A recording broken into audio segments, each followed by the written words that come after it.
Paris, do you think there is this kind of liberal chest beating? Yeah, I'm not sure I quite agree with your assessment of it. I think that lots of younger people are really actually quite worried and thinking like, have we been here before? You know, I've been asking a lot of my older friends, you know, like the stability that we enjoy at the moment, is that just a recent thing? You know, because things have been unstable in the past.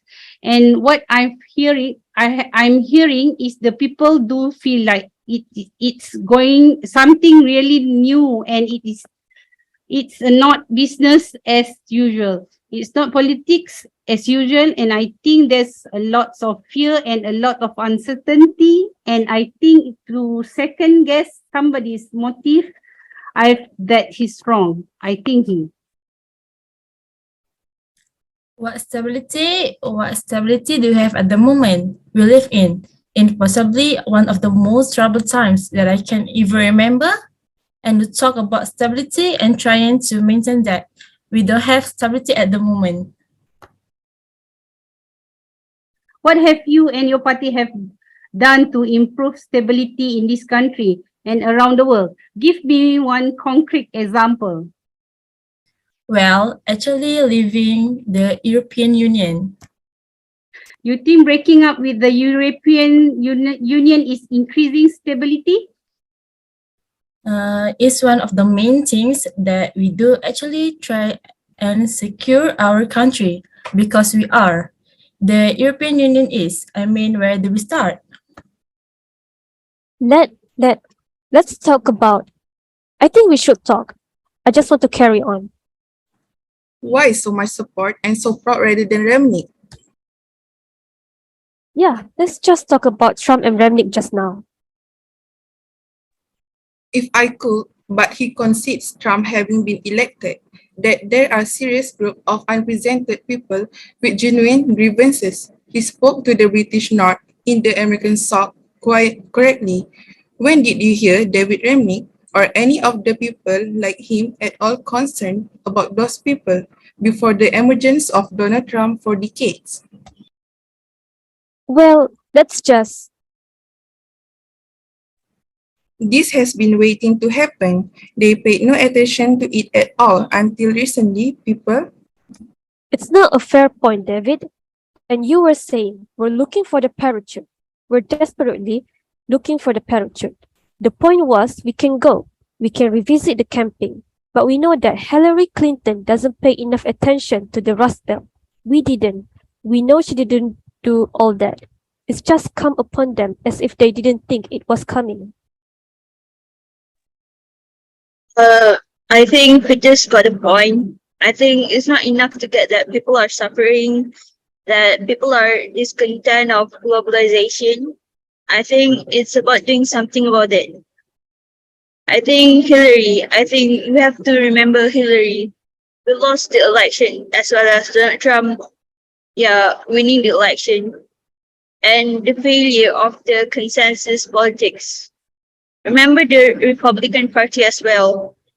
In some ways, Donald Trump has won the presidency.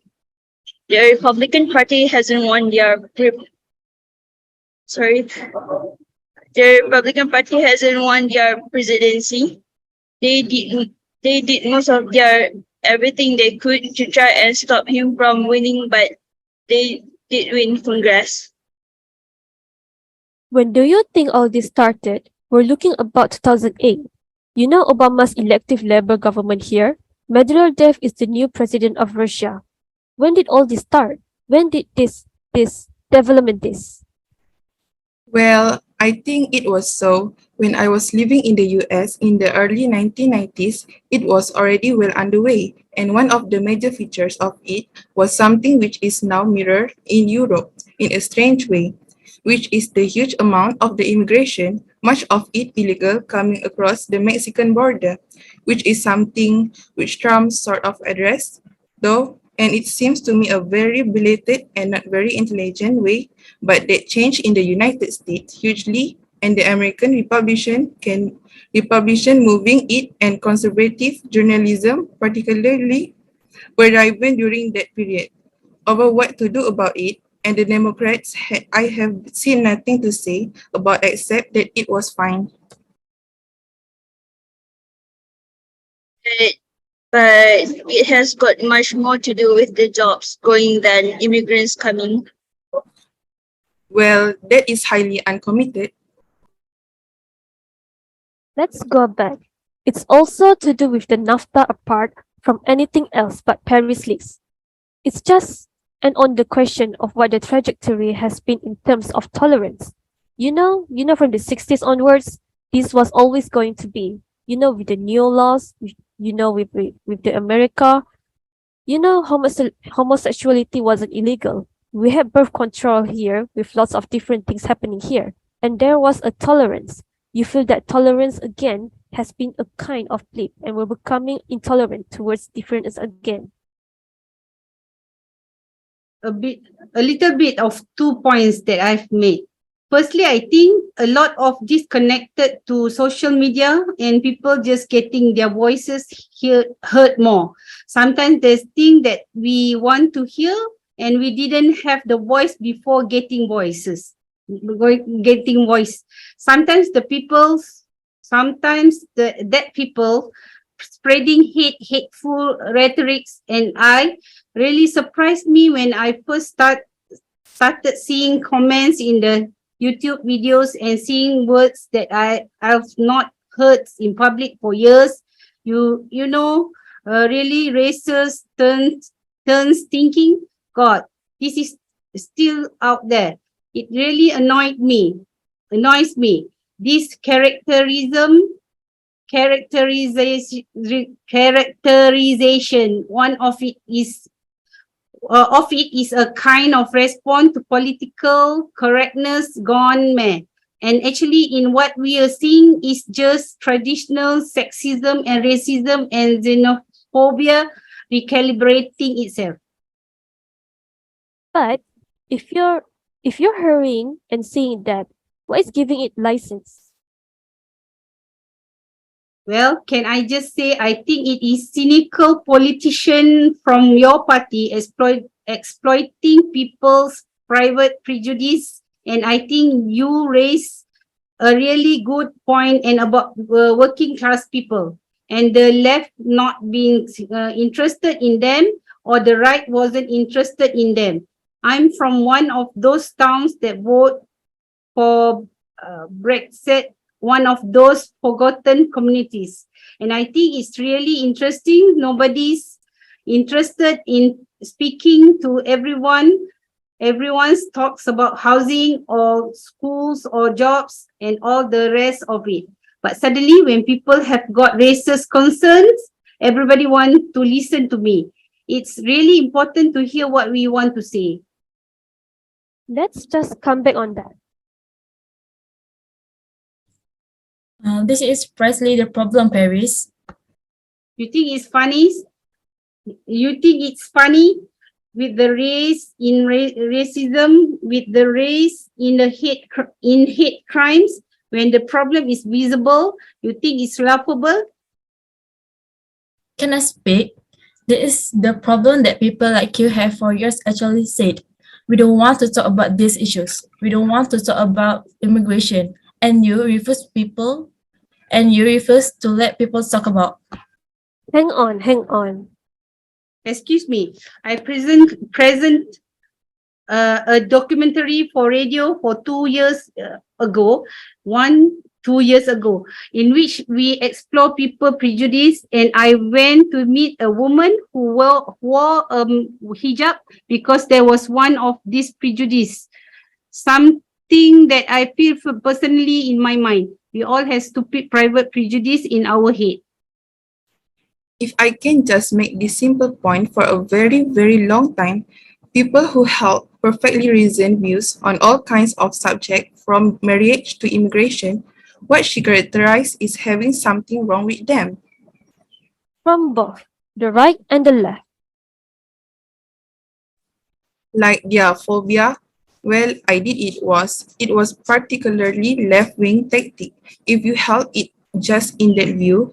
But for instance, that I mentioned it simplest, the level of immigration in this country, there were people who felt absolutely no compunction in smearing you as racist.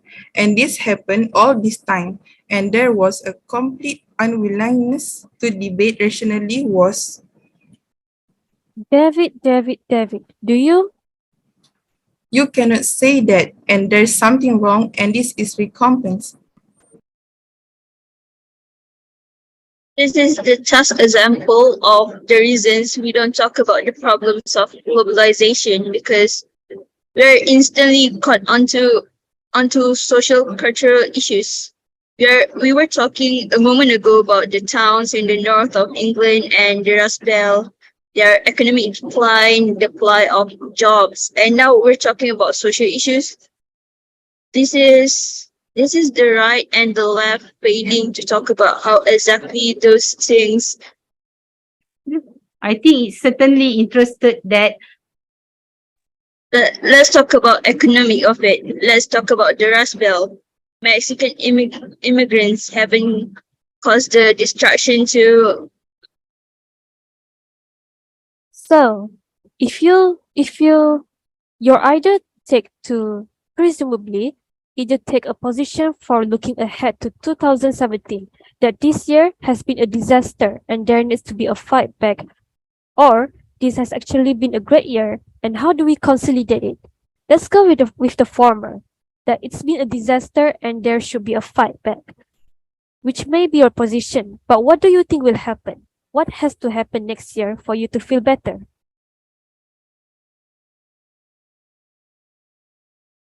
I think in 2016, I think we look at these years where you and lots of forces were unleashed.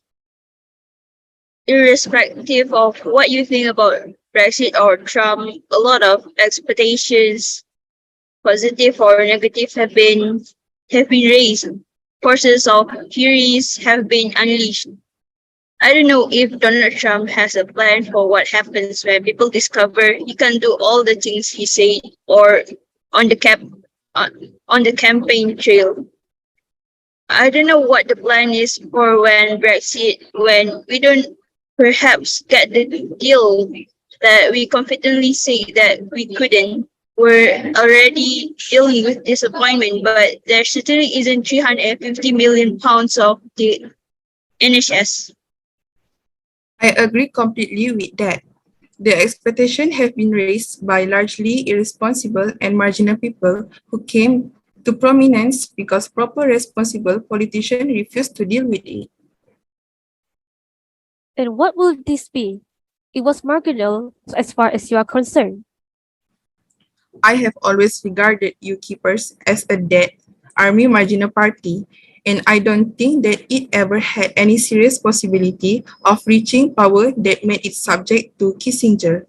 And other struggles are always most vicious where the stakes are so small, and that's where it finds itself. But the Conservative Party was the thing which needed to be got really, I think. Susan, if you think it's been a great year, then how does it can talk? Consider if what David is saying is right, that so maybe we'll be disappointed with the nature of actually how Brexit will play out and the nature of how Donald Trump will be in the White House. Well, I think again you are making huge jumping to huge conclusions here that we are not going to get a good deal, and I absolutely see that we hold all the cards in this country. We have the biggest trade deficit with the European Union. They need us far more than we need them.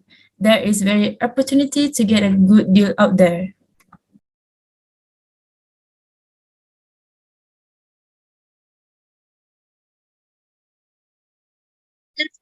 This should be the first time in history where no one was disappointed for what was said in the campaign trial. This should be the first time in history And to go back to my picture right in the beginning, just if we can reinvigorate our fashion industry by getting control. We talk about it in relation to your photograph as well, and how the EU has fishing rights. Okay, Paris, if you think, Paris, what do you need to have for next year? How will it be? How will it get better? I'm pretty pessimistic at the moment, to be honest, and I think that there's a lot of provocation going on, and it's very interesting how this. Can we just have debates about immigration turn into police centers being vandalized, raised in hate crimes, and think a lot of people from marginalized their background are really worried about it is not going to be affect you. Nobody's going to come at you in the street and abuse you because the color of your skin. But it's not going to affect you. People are going to abuse me because I'm doing this program, Paris. That's political persuasion. The point is nobody's going to attack you based on color of your skin or what you are. This is all just an academic debate, but I think a lot of people are very worried. People will be organizing, and I think that we'll see some really interesting activity next year. Okay, very quickly. One good thing about 2016 for me was Andy Murray being declared #1 in the world in tennis. One good thing for 2016. Actually, I really love the moment it was. Wait, for you, Peter, was something brilliant this year? I cannot think of any good things apart from the opportunity to glow at the discomfitures of my foes. Apart from that, no. Anything good, Paris?